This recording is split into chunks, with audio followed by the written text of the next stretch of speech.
tells the tale of the disappearance of Ichabod Crane, schoolmaster of Sleepy Hollow, the very same unfortunate Ichabod who encountered the ghost of a Hessian soldier whose body is buried in the town churchyard.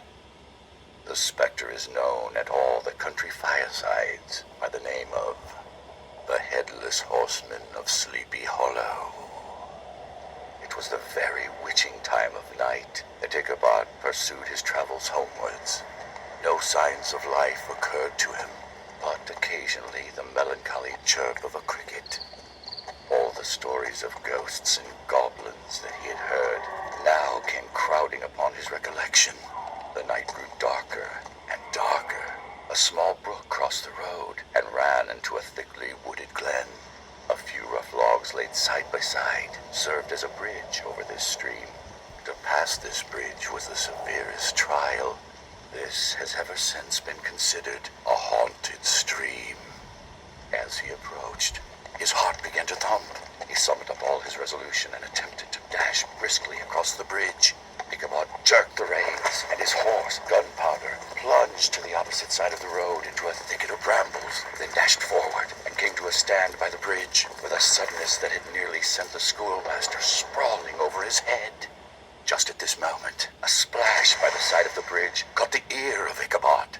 In the dark shadows of the grove, he beheld something huge, misshapen, and towering. It stirred not, but seemed gathered up in gloom.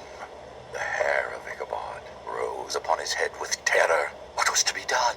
To turn and fly, 'twas now too late. And besides, what chance was there of escaping ghost or goblin, if such it was? Then the shadowy object of alarm put itself in motion. With a scramble and a bound, stood at once in the middle of the road. He appeared to be a horseman of large dimensions, and mounted on a black horse of powerful frame. Ichabod quickened his steed in hopes of leaving him behind. The stranger, however, quickened his horse to an equal pace. Ichabod pulled up and fell into a walk, thinking to lag behind. The other did the same.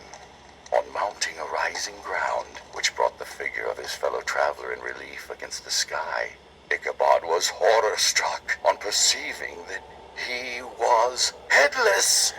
But his horror was still more increased on observing that the head, which should have rested on his shoulders, was carried before him on the pommel of his saddle. His terror rose to desperation.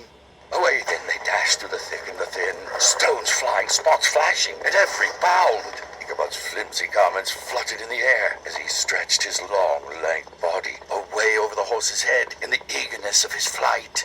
They had now reached the road which turns off to Sleepy Hollow, but Gunpowder, who seemed possessed with a demon, made an opposite turn and plunged headlong downhill to the left. This road led over a bridge to a green knoll on which stands a church.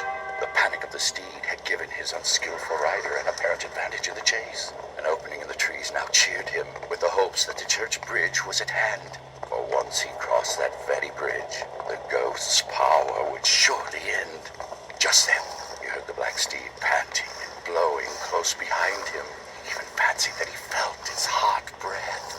While Gunpowder sprang upon the bridge, he thundered over the resounding planks. He gained the opposite side, and now Ichabod cast a look behind to see if the pursuer should vanish. Just then, he saw the goblin rising in his stirrups, and in the very act of hurling his head at him. Ichabod endeavored to dodge the horrible missile, but too late. It encountered his cranium with a tremendous crash. He was tumbled headlong into the dust, and Gunpowder, the black steed, and the goblin rider passed by like a whirlwind. The next morning, the old horse was found soberly cropping the grass at his master's gate. Dinner hour came, but no Ichabod. The boys assembled at the schoolhouse and strolled idly about the banks of the brook, but no schoolmaster. And after diligent investigation, they came upon his traces. On the bank of a broad part of the brook, where the water ran deep and black, was found the hat of the unfortunate Ichabod, and close beside it, a shattered